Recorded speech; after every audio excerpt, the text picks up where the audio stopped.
All right, today is February 12th, 2024, the day after the Super Bowl. Go Chiefs. My last video, I was describing what I was doing here with this chart, which is kind of my version of f-stop printing, but f-stop printing with split contrast filters, where I would expose coming up this way, then across this way. And I was having some success, but not as much as I'd like to. So I'm taking a step back from that. There's a glare in there.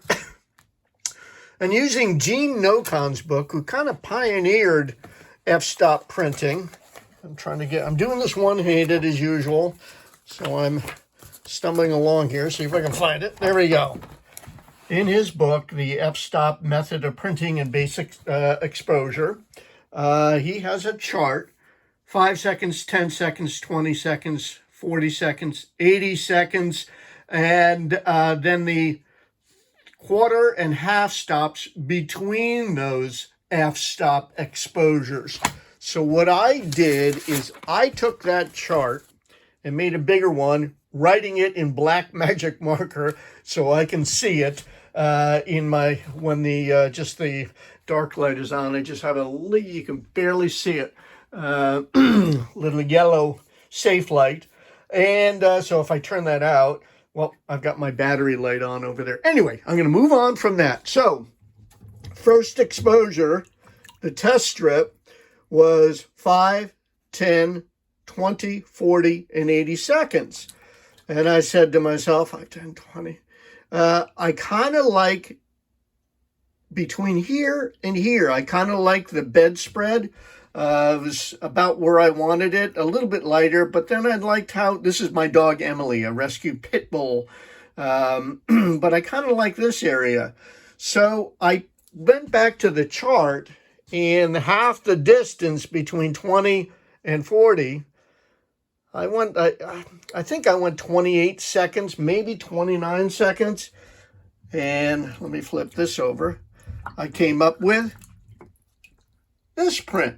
Now it's too dark, but this area in here looks all right to me. So then I started to map out dodging and burning. And I can't remember exactly what I did with this one, but you can see it's not too bad. It's a little contrasty up in here for how Emily really looks.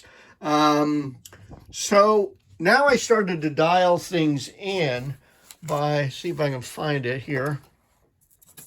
The next print I'll show you is, I'm a visual person and I have to draw everything out. So here are my exposures here. This represents the paper, and up here is 20 seconds overall with the number 1 contrast filter. And then I did 9 seconds with a number 3, kind of dodging out or burning in, dodging out Emily, most of Emily, and then 5 seconds with a number 2 contrast filter burning in here. And that's what this one looks like. And I've lost some contrast, and it's hard to see this here on video, but I really wanted to kind of crisp her up a little bit. So, yeah, this is such a small environment. I can't put everything together for you. What I did is another exposure, 20 seconds overall, and going from a number 1 contrast filter to a number 2. I kept the 9 seconds the same and the number 3 filter the same. And then over here, I kept this the same as well, 5 seconds with a number 2. But this time I dodged out this corner. There's a funny little shadow in there. So this is the next one. And I'm really liking this. You can see that funny shadow right in there. I'm going to pull this out of the water. And that's not too bad for how the setting was. And I'm pretty pleased with that. I might do one more jump with the contrast filter. I don't know. I need to study this one a little bit more. But what I wanted to do is just kind of give an update of what I'm on the bleeding edge of teaching myself, of learning all of this stuff. So I'm trying to develop an eye, no pun intended with the develop word, but I'm trying to develop an eye for what I like. I really like this area here. Anyway, that's it for now. I'll be back in a short while with an update.